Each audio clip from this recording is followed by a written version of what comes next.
Okay, hi everybody. My name is Mrs. Floyd, and if you're watching this video, it's because you have missed math class on the very first day of school. Congratulations, that takes talent. Actually, it doesn't really take talent. Some of you might be switching classes or whatever, but for whatever reason, you weren't in class today, and that's okay. When you're gone out of my class, I'm going to have you make up the notes that we have taken in class and make up the work that we've done in class at home. I'll give you 5 days to make up those notes and make up that work.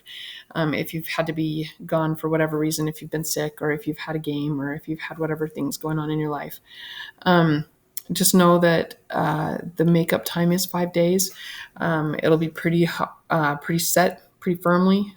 Please don't be that person who has to ask for the exception after 5 days of makeup time. Now, if you have been like in the hospital for 5 days, I understand. So we'll say 5 days after you're feeling better. How about that? Okay, we'll do the best we can to work with you guys. I want to talk to you about the curriculum that we're going to be using this year. The curriculum is called Open Up Resources, and it's a pretty powerful math curriculum. It's pretty comprehensive, and I think it's going to really help you guys to have a chance to start liking math if you've never liked it before, and maybe have a chance to start having some confidence with math if you've never really felt like you knew what you were doing or really understood it. Now, the very first question that the Open Up Resources math class for Math 2 asks is this one that's sitting in front of you in this video. It says, which one doesn't belong? 5 functions are given below. Determine which function is different than the others and be prepared to justify your answer. And I'm telling you, that is intense I'm going to pull up my annotation. Let's see if I can. Let's see. Yeah, let's see here.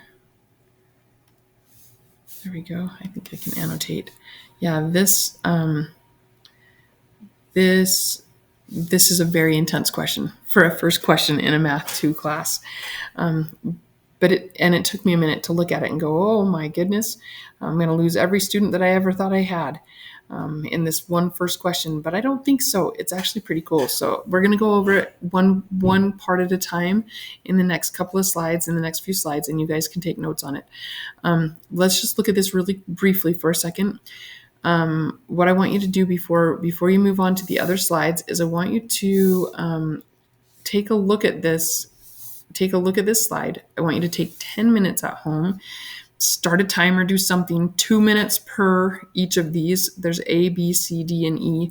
I want you to do the very best you can with it by yourself. I want you to write notes down. I want you to write down f of x equals 3 times x minus 1, parentheses. I want you to write that down, A. And then I want you to start trying to figure out what in the world is this? What is this equation right here? What is it even doing? What is it about? What can you do with it? Can you do anything with it? Start writing something.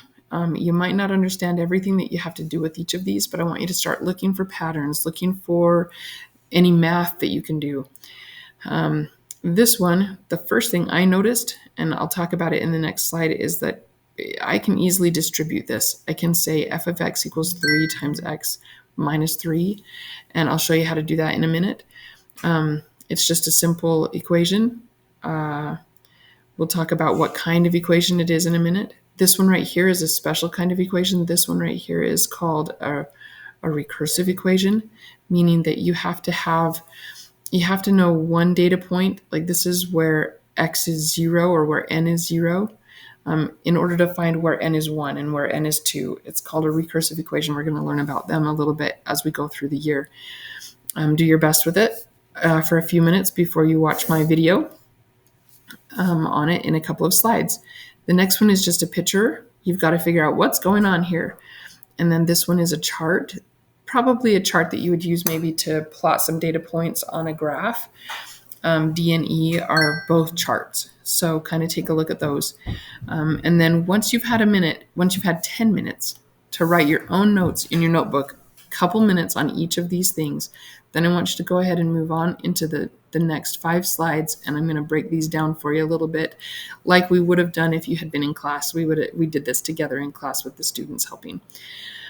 Okay, good luck, have fun, and email me if you have any questions. Here's my email address, stfloyd@wsd.net. Okay, email if you need any help. All right, good luck.